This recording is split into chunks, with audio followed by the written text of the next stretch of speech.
Greetings and salutations, exiles. This is my second video.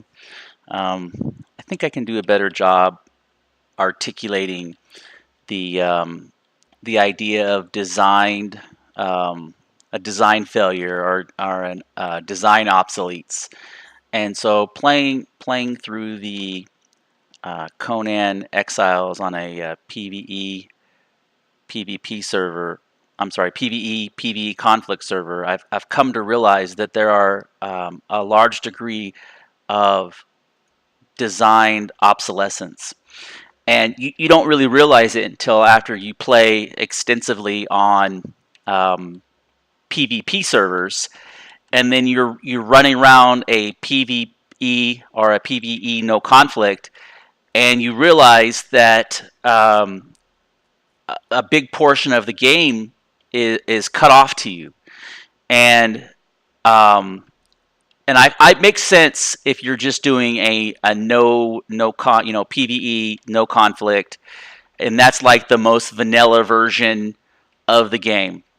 But I've kind of come to realize a few things that so like for example over there's that little building and there's that campfire out front right there, and that campfire is just some stones and a stick.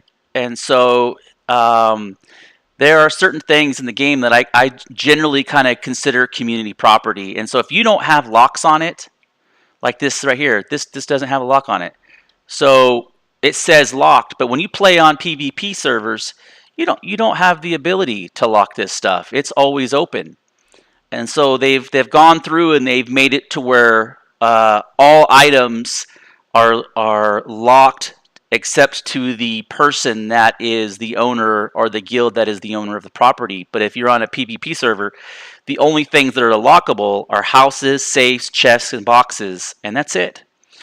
And so I was thinking on a conflict server, the experience would be much more rewarding if things like campfires weren't considered.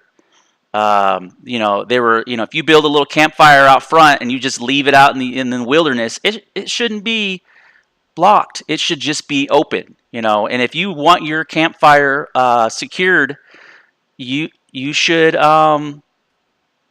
If you want your campfire secured, you should build it in your house. Because there's three pillars of the game. There's the combat, there's the survival, and then there's the crafting construction aspect. And by doing the PvE, they've eliminated a big proponent of the game. The entirety of the crafting is cut off to the experience. Like for example, the shrines. So they go through all the trouble of making these avatars, these demigods avatars. They model them, they give them effects, they balance them, and then you can still summon them in a PvE world, but they have no use or functionality. But yet the resources, you still have to sacrifice a tier 4 thrall. You still have to go through, collecting the 500 tokens, but they have no relevance. And so it seems like through a developer standpoint, they would be able, to utilize the time and effort that they put into those assets to make them relevant. So the avatars need to have a secondary effect besides just tearing down buildings. On a player versus environment, there needs to be, and it became so relevant once I started playing on these servers. I was like, oh, that don't work. That doesn't do anything. That's turned off. And I'm like, wow, this is a very sterile experience compared to the PvE environment. But the catch-22 is the PvE environment can be extremely toxic. And so the downside or the catch to this is that the conflict is the balance. The conflict is the balance. So anyways, it's just some thoughts, some kind of development standpoint. If you agree, you disagree, give me some feedback on the comments. I realize that some of this is a little abstract on as far as content goes.